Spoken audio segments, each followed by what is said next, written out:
What's going on, guys? This is Kaishro. Welcome back. So we are back to another video. On this video, we are going to cover my Tenpai Dragon Buster Blader deck profile that got first place on our Kai-Duelists League tournament.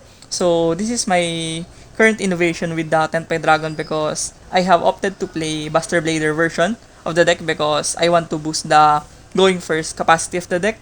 And also, Buster Blader is very strong against Tenpai Dragon, which is probably the most played deck in our local meta game here in the Philippines. So without further ado, let's start. So I went 6-0 on this deck profile. So I'm pretty confident that I have done a good job on mixing the Buster engine into this Tenpai Dragon, which is a very strong combination as well in the current format. So let's start with my non-engine cards on my deck. We have triple Ash Blossom, of course. We want to mitigate the Maxi. Even though our deck plays around Maxi extremely well, I still cannot afford my opponent to draw 1, 2, 3 cards. So I just use Ash to nullify the Maxi. And of course, Maxi, the most played card in the OCG, of course. We wouldn't want to miss out on playing Maxi. And then we have triple Droll. I have played Droll over Veiler because I do feel like that Droll stops a lot of deck in the format, like the Finsmith decks and other combo decks. Also, Fluandries are quite popular in the Philippines. So, yeah, Droll and Lockbird does the job very well against those decks. So, I prefer Droll over Veiler on this main deck. And next, we have triple Infinite Impermanence. So, yeah, very generic card, no? I think Imperm is a very good staple right now in the format, and you need to stop the decks from snowballing out of control. You use Imperm on the Snake Eyes Ash, on the other choke points of the meta deck. So Imperm is just here. And next we have one Pot of Prosperity. I want to trim this card, to be honest. Pot of P didn't really made my deck consistent or advantageous on some extent. I do like to cut this card and play things like talent or other hand trap on the main deck. But now I think Prosperity is just here to boost the consistency. But yeah, it's not that really great on my experience. Now moving on towards the real engine on our deck. We have three of these, of course. This is the best starter for the Buster engine. And we also are running the Baby Buster Dragon luck. And I think this is very strong. Once you set up the Buster Blader and you set up this card on your field, I think most decks cannot play around your board and you're pretty much guaranteed to win the game. And yeah, this is a very strong card to floodgate the opponent. And next we have two Buster Blader. And we have triple Prologue. So Prologue, yeah, very insane card for the Buster. And yeah, I think you just want to draw this card as often as possible. And next we have two, rather one of these memories. And yeah, I think one is enough. You don't need the second copy. Next we have the Tenpai engine or the Tenpai Dragon engine. We have two Dora Draco. So very immense card.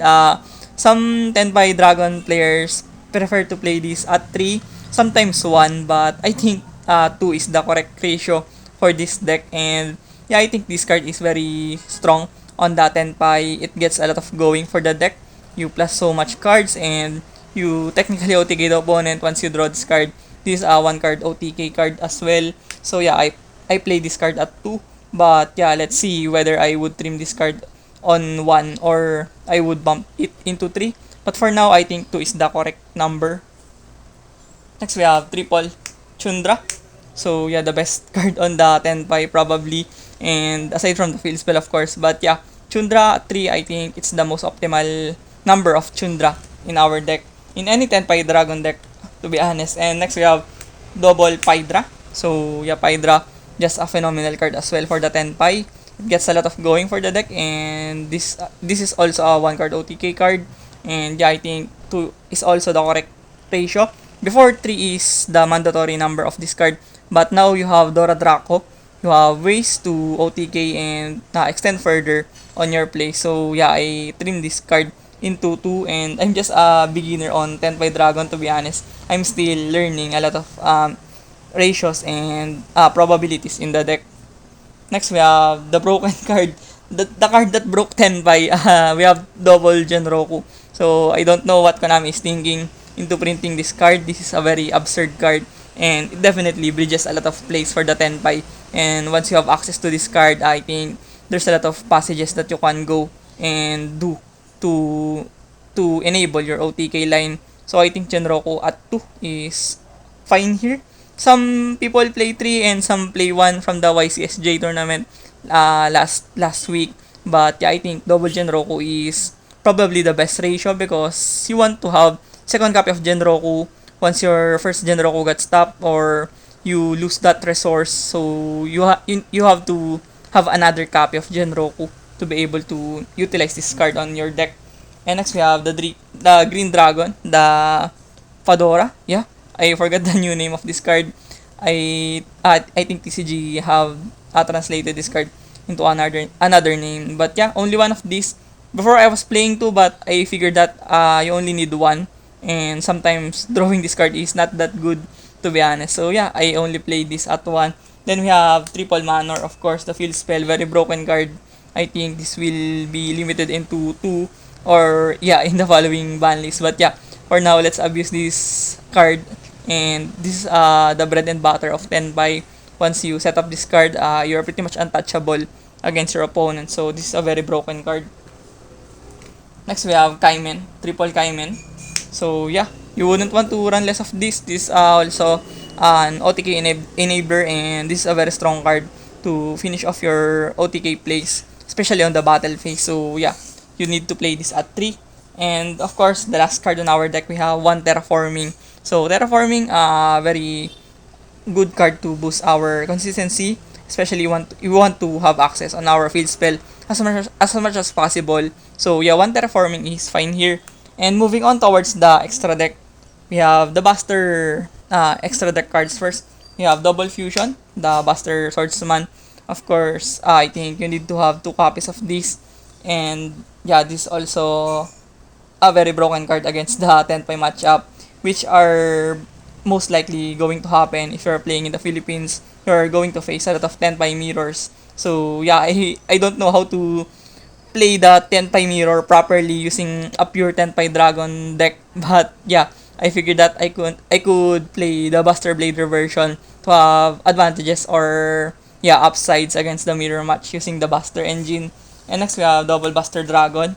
I think 2 is the correct number as well for this card. And next we have One Wealth, only at 1. You only need this card to be support card to set up your Buster Luck against some decks that relies on extra deck. And next we have the 2 Bident on my Tenpai Dragon extra deck cards, 2 Bident, and we have 1 level 10. This once you summon this card on before going to battle phase, you're pretty much guaranteed to win the game because your opponent cannot do anything against this card. And once you set up this card, it's guaranteed OTK and it's just a win on the books for you. So yeah, I had to cut the video because there's a barangay announcement in our community. So yeah, moving on, we have Trident Dragon. So many people in the TCG particularly have claimed that they don't need this card to function in the Tenpai Dragon. And I think that's just so wrong in my perspective because this card is very clutch on your battle phase once you have towers or other high attack monsters on your opponent that you cannot deal with. I think this card is very strong. And also, this is a guaranteed OTK as well with the massive damage output that it can bring in the table. So I think you pretty much need to invest on this card, and I think you're playing Tenpai wrong if you don't have this card on your extra deck. And I myself have invested on this card in the OCG because even though it's quite expensive at first, I think the Dragon is pretty much worth it on your extra deck. And I think you don't really lose a single amount of value from investing this card once it guarantees you the wins on your game. And next we have 1 Black Rose Dragon, another board breaker for this Tenpai Shenanigan Synchro. And yeah, I think it's mandatory as well for the Tenpai extra deck. Next we have Black Rose Moonlight Dragon. So yeah, another Black Rose generic target synchro for the Tenpai, and you can cut this card and replace it with Typhoon, Star Slayer, or other cards on this deck. But yeah, I prefer to pick this up. And next we have Odd Eyes Meteor Burst. So yeah, this card is very strong on the Tenpai matchup mirror and also on other decks as well. And yeah, I think it's just here to have outlet and different routes to play. And next we have the generic links for the dragon. We have the seals, the hieratic seals. So this is just your ideal end board. Once you go first, you set up the seals and bounce your opponent and search for your dragon monsters. And yeah, next we have striker dragon. So it has two functions for this deck. You can pretty much link climb this striker dragon going to SP Little Knight and also to bridge your Buster Blader cards going into the Wealth or the Hieratic Seals. So the last card in our extra deck was SP Little Knight. I think you could play this deck without SP Little Knight because I know for a fact that this card is very expensive right now, especially in the TCG. So you could play this deck without SP Little Knight.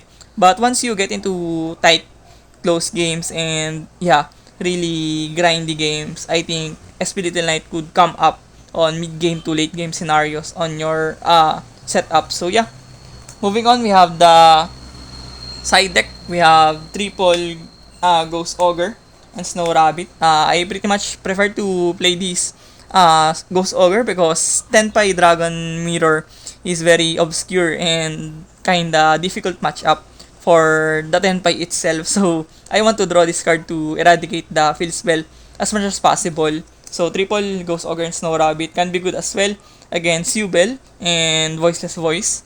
And next we have double Nibiru, just a card to stop the combo decks. Something like Snake Eyes or yeah, Finsmith sometimes. But yeah, they could go into Appaloosa or the DDD Hiking Wave Caesar. So yeah, they can nullify the Nibiru, but it's better than nothing. Next we have double DD Crow. I cannot really emphasize how impactful this card is on my side deck. This card literally saved me a lot of times on the mirror match and also on the decks in the meta like Voiceless Voice and Snake Eyes. Once you have the proper knowledge or the correct info to play this card on your opponent, I think this card is very massive and it can definitely stop decks from playing the game. And next we have triple Cosmic Cyclone, a very mandatory card in the OCG format right now. Very strong against Tenpai, very strong against Voiceless Voice, can be decent against the other meta decks, and also you can banish the Runic Fountain, another cancerous deck in the OCG format that doesn't even die, especially in the Philippines. There's a lot of stun decks like Runic, Lich, and yeah, other stuff like Metabit. So Cosmic Cyclone is mandatory here on my side deck. Next, we have one Feather Duster, another blowout card for this back row removal. I think this card is phenomenal as well. Next, we have Heavy Storm, another copy of Feather Duster. I think you should definitely play this card. It's like your extra copy of your Feather Duster. And we have the last three cards on our side deck. We have triple Solemn Strike. I think I would prefer this over something like Kaiser Colosseum or yeah, Solemn Judgment. Yeah, I think Solemn Strike is much more versatile and less hurtful because you only lose 1-5 LP. You could pretty much recover that LP on dealing massive damage against your opponent on game 3 or yeah, the ending time of such tight games. So yeah, I think Solemn Strike is much more well-rounded card over the likes of the Solemn Judgment and other Floodgates. So yeah, I played this card and I think if I'm going to make adjustments, I would try to play the Black Goat Laps on this deck over the Solemn Strike on my succeeding versions of this deck because the Black Goat Laps is very strong. Once you can draw it on your first turn, of course, you can declare the Tundra on the mirror match, and also a lot of cards like the Link of the Finsmith and also the Snake Eyes Ash or other cards that could hurt your setup against your opponent. And also, you have value on the Black Goat Laughs. Once you can discard that card from your field spell, you also have another effect from the graveyard on that card, so it's not useless, unlike the Solemn's cards or the Floodgate cards. And yeah, I think the much more innovation here to be done would be the Black Goat over the Solemn Strike. So yeah, that sums up our Tenpai Dragon Buster Blader deck profile. So thank you for watching this video. I hope you do learn something from it, and please like and subscribe to my YouTube channel so that you can support this channel. and it definitely keeps me motivated on my following videos. So once again, thank you for watching. See you on the next one. Peace.